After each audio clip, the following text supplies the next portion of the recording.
My son called me on a Tuesday afternoon, which should have been my first warning. He never called on Tuesdays. He never called unless he needed something. "Dad," he said, and his voice had that particular softness to it, the tone I had spent 29 years learning to recognize.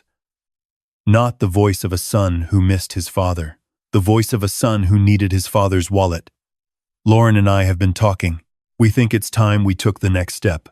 I was sitting in my truck outside a hardware store in Dayton, Ohio, eating a sandwich I'd bought from the gas station next door. I was 61 years old. I had calluses on my hands, and a bad knee, and a thermos of black coffee that had gone cold 2 hours earlier. I had spent 34 years building a commercial flooring business from nothing, from a single van and a set of tools I'd borrowed from my father-in-law, and I had made something real. Not flashy. Real. I owned my building. I owned my equipment. I slept without debt, and I woke up without fear, and that was more than most men could say. I took another bite of my sandwich and said, "What kind of next step are we talking about?" "We want to open a restaurant," my son said. I should have laughed. I didn't. I asked him to tell me more. He talked for 40 minutes. He had a concept, he said. A farm-to-table brunch spot in the short north neighborhood of Columbus. Lauren had connections in the food industry. They'd been developing the menu for months. All they needed was startup capital, just to get the space secured, pay the first and last month's rent, purchase the initial equipment. He had a number in mind. He said it carefully, like he was placing a fragile object on a table. $80,000. I didn't say yes that day. I want to be clear about that. I told him I'd think about it. I drove home. I sat at my kitchen table where my wife used to sit across from me, and I thought about my son. Marcus had been a good boy. Genuinely. When he was small, he was curious and funny, and he used to follow me around job sites, asking questions about everything. Why this tile and not that one? How do you know when the subfloor is level? What happens if you do it wrong? I used to think he'd come into the business someday. His mother thought so too, before she got sick. Carol passed 8 years ago, pancreatic cancer. 14 months from diagnosis to the end. And every one of those months was a different kind of hard. Marcus was 21 when she died, finishing his junior year at Ohio State, and something shifted in him after that.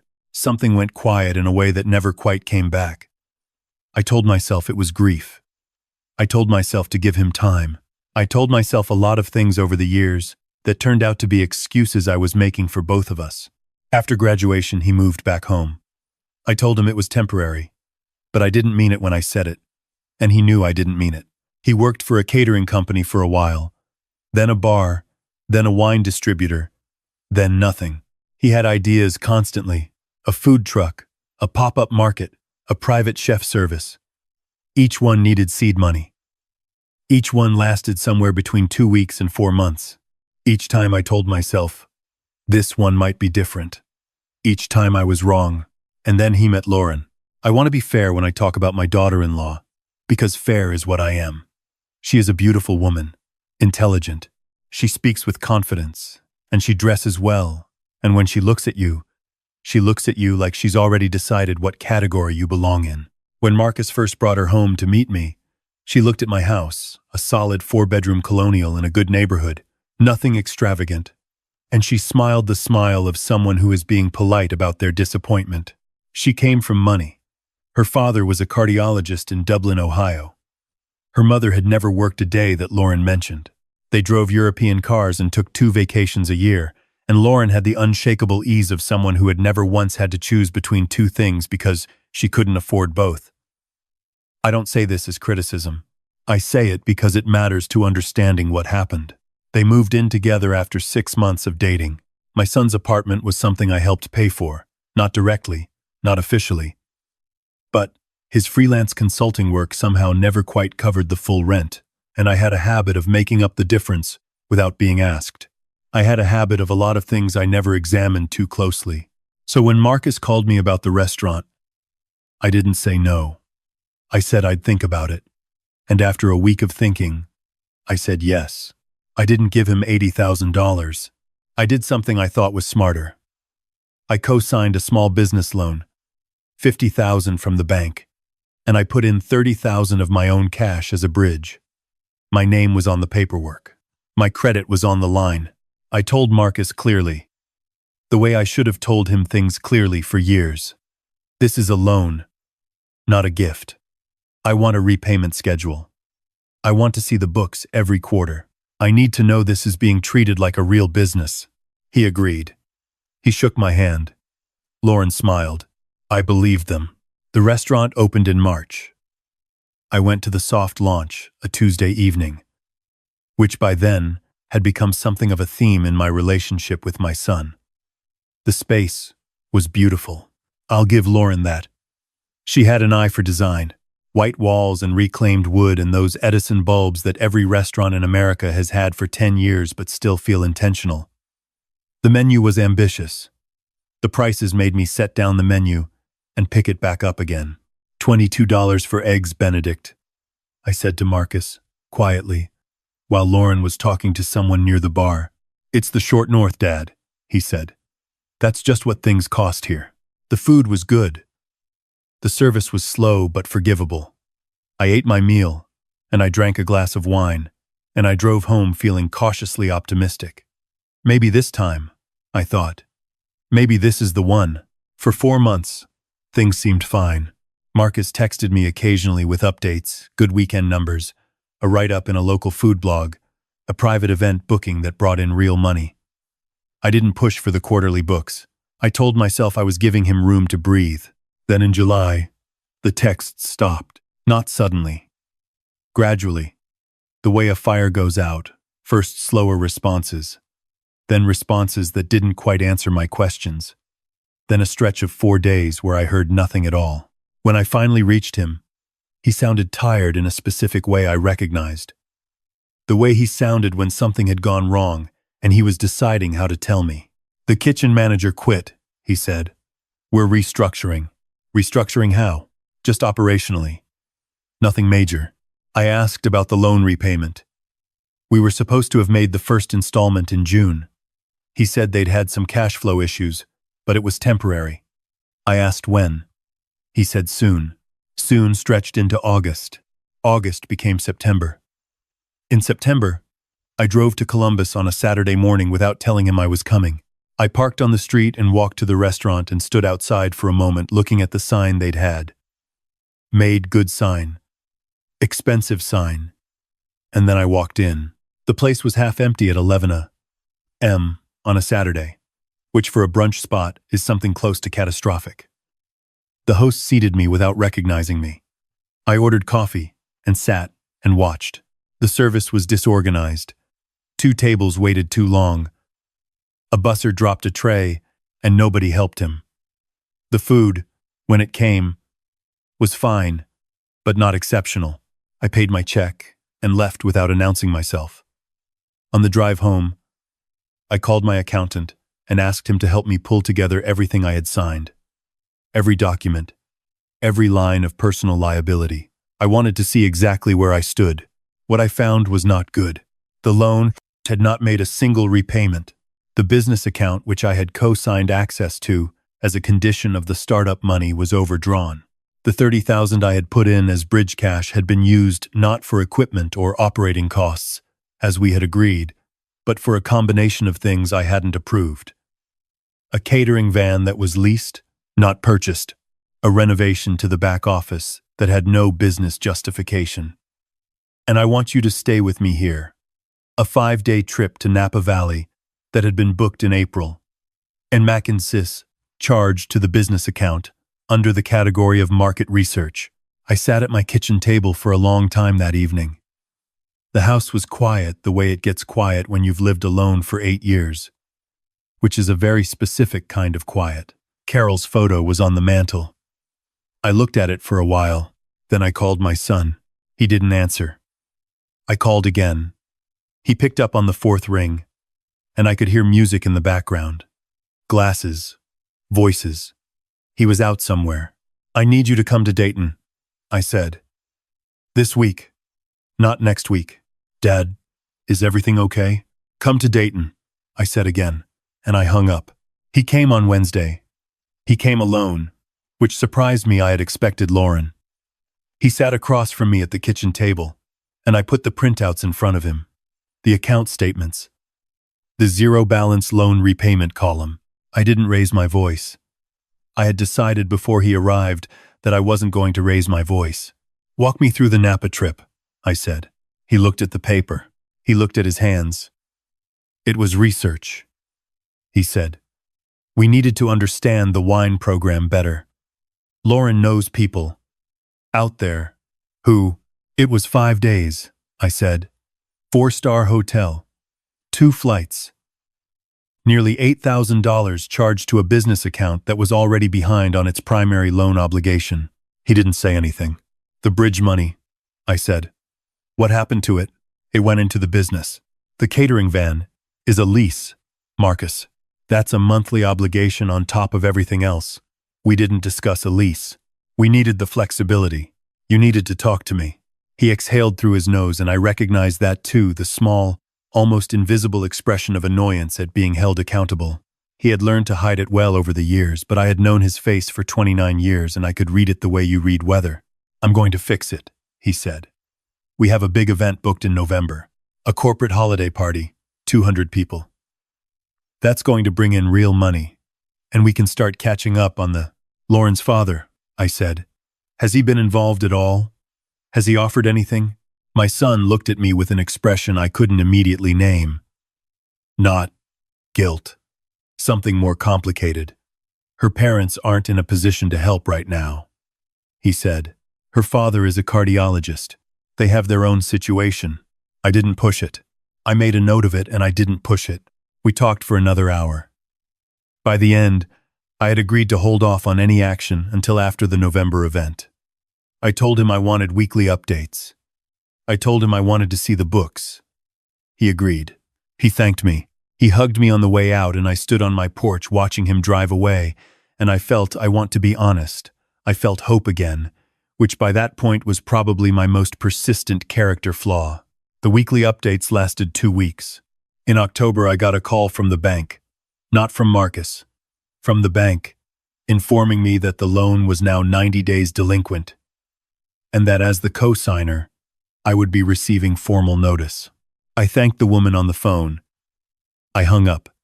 I called my son, and it went to voicemail. I called again. Voicemail. I called a third time, and Lauren answered his phone. He's in a meeting, she said. Tell him to call me today, I said. Not tomorrow. Today. He's very busy right now. The event is coming up and, Lauren, I said, and something in my voice stopped her. He called 3 hours later. The November event had fallen through. The corporate client had canceled. The restaurant was behind on its lease. The kitchen staff hadn't been paid in 2 weeks. He had been trying to sort it out quietly before telling me, which is another way of saying he had been hoping a problem would disappear if he didn't look at it. I asked him what he needed. He said $20,000 would stabilize things through the end of the year. I said I needed 48 hours to think. I didn't spend those 48 hours thinking about whether to give him the money. I spent them meeting with a lawyer and a financial advisor and making sure I understood completely what my exposure was on the existing loan. Then I spent an evening on my back porch with a glass of bourbon, looking at the yard Carol had planted the hydrangeas she had loved, the old oak tree. She made me promise never to cut down, and I had a conversation with her. The kind you have when someone is gone, but you still need their opinion. I thought about what she would say. Carol had loved our son completely, and she had also been the one who said no to him when I couldn't. She had been the spine of this family, and when she left, I had tried to fill that space with money because it was the only thing I knew how to give that didn't require me to sit in the grief long enough to be useful. I had made him helpless because being his rescuer was easier than being his father. I thought about that for a long time. The next morning, I called my lawyer and gave him instructions. I didn't call Marcus. I didn't call Lauren. I let 2 days pass, and then I drove to Columbus. I didn't go to the restaurant. I drove to their apartment. A nice 2-bedroom in German Village rent that I had been quietly supplementing for the past 2 years without, I realized, ever having acknowledged that to myself, out loud. I knocked on the door at 10 in the morning on a Thursday. Lauren answered.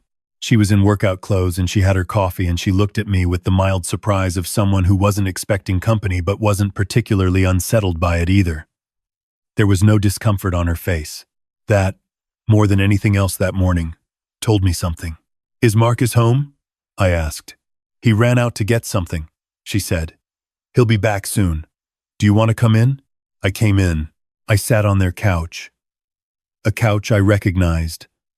A couch I had bought them as a housewarming gift 2 years prior. Italian leather, $1,200, because Lauren had mentioned she liked it, and I had wanted them to have nice things. I looked around the apartment at the nice things, and I thought about the 48 hours I had just spent with my lawyer. Marcus came back 20 minutes later.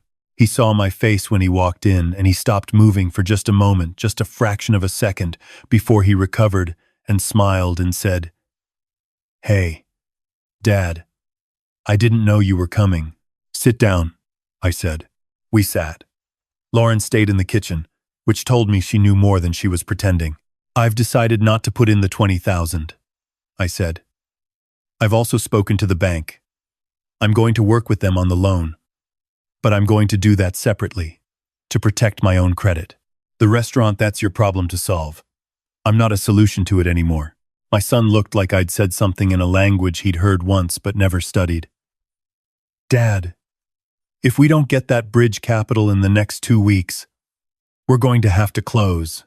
"I know," I said. "We could lose everything." "You could lose the restaurant," I said. "That's not everything.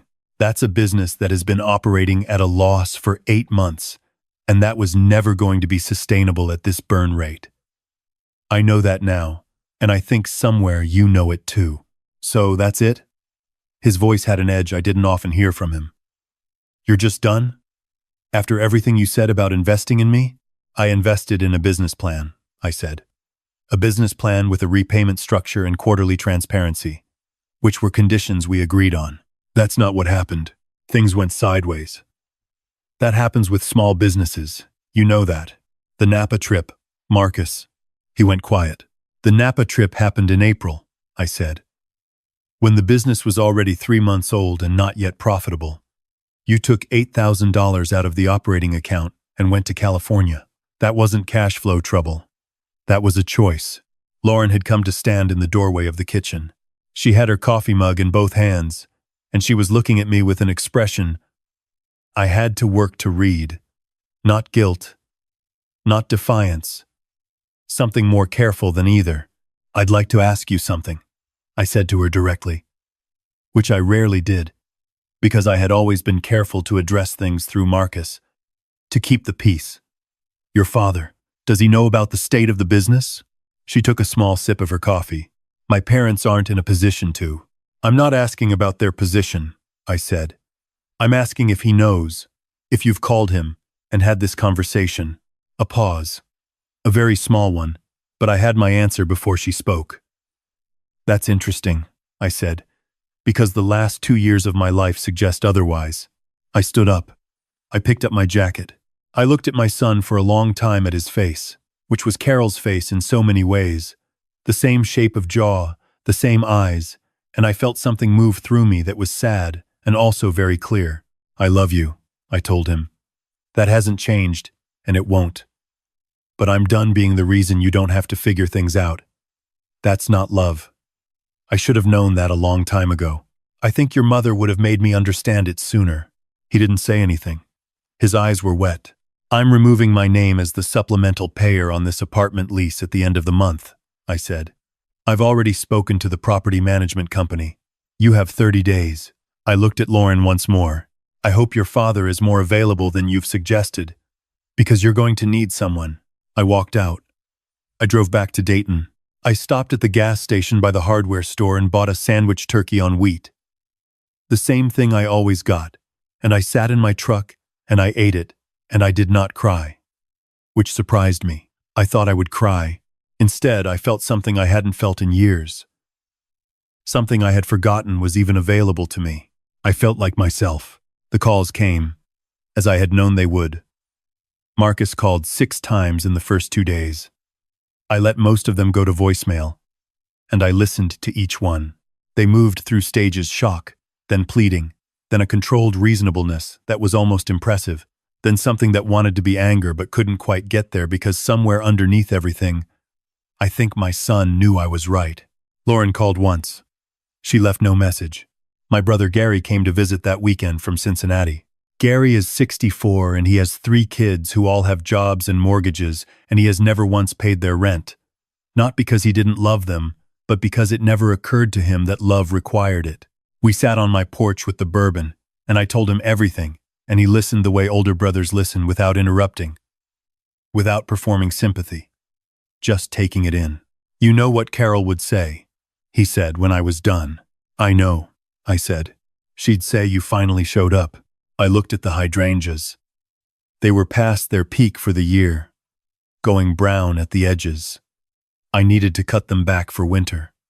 I'd been putting it off. I needed to cut them back for winter. I'd been putting it off. "He's going to be okay," Gary said. "He's 29, and he's healthy, and he's not stupid. He just never had to be capable, because you were always there to catch him." "I know. The girl will either step up, or she won't. That's their marriage. I know that too. So, what are you going to do with yourself?" That was the question. For the first time in 8 years, I didn't have a person to rescue.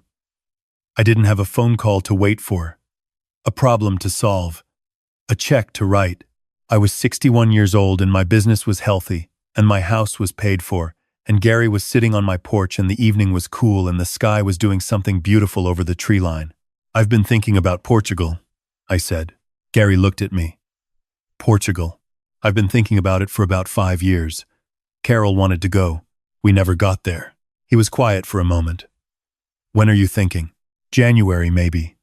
Give the business time to get through year end. Ask Donna if she wants to run things while I'm gone. Take 3 weeks. 3 weeks in Portugal," Gary said slowly, like he was tasting the words. "Maybe 4. He raised his glass. I raised mine. The restaurant closed in November.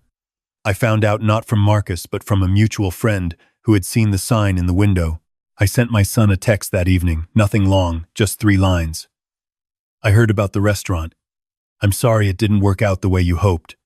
I'm here when you want to talk." He didn't respond for 10 days. When he did call, it was early on a Sunday morning, and his voice was different. Quieter, in a way that wasn't defeat. More like the quietness of someone who has put something down that was very heavy. He said he was sorry. He said it without caveat or condition, which was the first time in my memory he had apologized for something without immediately explaining why it wasn't entirely his fault. I told him I was sorry too. He asked what I had to be sorry for, and I told him. I told him about the wallet instead of the hand, which is a thing I had been thinking about for weeks. He didn't say anything for a moment. Then he said he thought he needed to figure out how to work for someone else for a while, to learn how businesses were supposed to run before trying to run one. I told him that sounded like wisdom. "What about Lauren?" I asked. A pause. "We're working on it," he said. "It's hard. There's a lot we have to figure out." "I hope you do," I said, and I meant it. In January I flew to Lisbon. Gary came with me, his wife Margaret too, which was not what I had planned but which turned out to be exactly right. We spent 4 days in Lisbon and then drove south to the Alentejo, through cork oak forests and rolling yellow hills, and stopped in little towns where nobody knew us, and nobody needed anything from us, and the wine was extraordinary, and cost almost nothing. On the last night, we sat outside at a restaurant in a village I can't pronounce correctly and ate grilled fish and bread and olives, and I thought about my son. I thought about Carol. I thought about the 34 years I had spent building something with my hands, and the 8 years I had spent trying to carry a weight that wasn't mine to carry.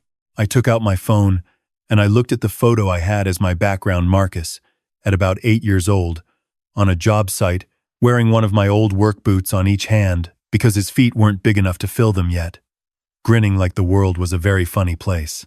Carol had taken that photo. She always had the camera ready. I thought about what he could become, my son, if he had to build something himself.